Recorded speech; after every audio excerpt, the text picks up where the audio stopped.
Jimmy can let me know. By a show of hands, how many people here either speak another language or have tried to learn another language? We have a lot of people. In that case, I think you may be able to identify with some of the situations I have been in attempting to learn and communicate in other languages. Before I went to France for my first time in 1986, I had studied French for 6 years in junior high and high school, 1 semester in college, and I had some semblance of the knowledge of the language, and I was staying with the friend of a friend. My first morning there, he said, "You must come to my grandmother's apartment for breakfast." He lived in the same building with his grandmother.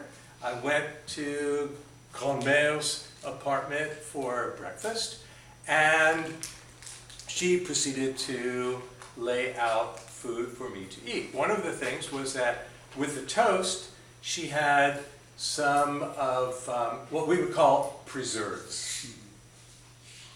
And I don't like sugary things, so I tried to explain to her that I don't like to eat preserves, but I didn't know what the word was for preserves, and so using whatever knowledge of French that I already had, I said, "Je n'utilise pas les préservatifs." There are some people who speak French, you got that. I had just told Grand-mère that I didn't put condoms on my toast.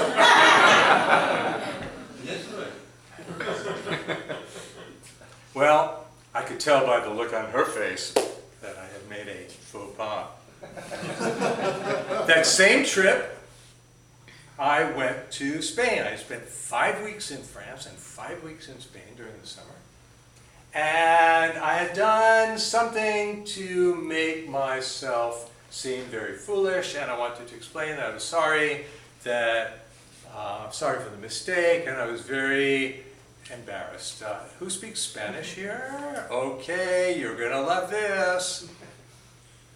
So I said, "Oh, estoy muy embarazada." Okay, I can tell by the laughs. I had just told people that I'm sorry, I was very pregnant. My third story has to do with a time when I was in England. Now, imagine being in a country that speaks a language that's very similar to English, that I would make such a mistake. I was hitchhiking around England, and I was going to an area where I was going to be studying with a professor who I'd met before, who teaches about Rudolf Steiner, who was a pioneer in education, and who was the founder of schools that we have here in the United States called the Waldorf schools. Maybe you've heard of the Waldorf schools and their style of education.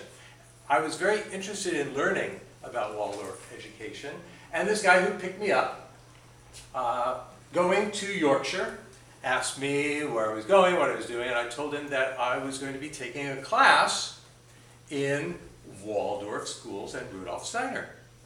He said, "Well then, wow, you must really know a lot about Waldorf schools and Rudolf Steiner." And I explained, "Well, no, I don't know anything about it. That's why I'm taking the class." He said, "Well then, how can you take a class if you don't know anything about the topic?" And I said, "Well, the reason why I'm taking the class is because I don't know anything about the topic." And we were going back and forth. He couldn't understand why I could be, in my mind, enrolled in a class where I didn't know anything, and I was trying to explain to him that that was exactly why. Well, we finally figured it out. And it had to do in two opposite meanings of the term taking a class. Because in our country, when you take a class, you're a student. But in England, when you take a class, you're the teacher. So he couldn't understand how I could possibly be teaching a class I didn't know anything about. Those are just 3 of the many, many miscommunications that I've had in several foreign languages and many of the countries in which I've communicated. I want to say that it's never stopped me from traveling. I still go merrily on my way, putting my right foot forward or in my mouth, as the case may be. And there we go.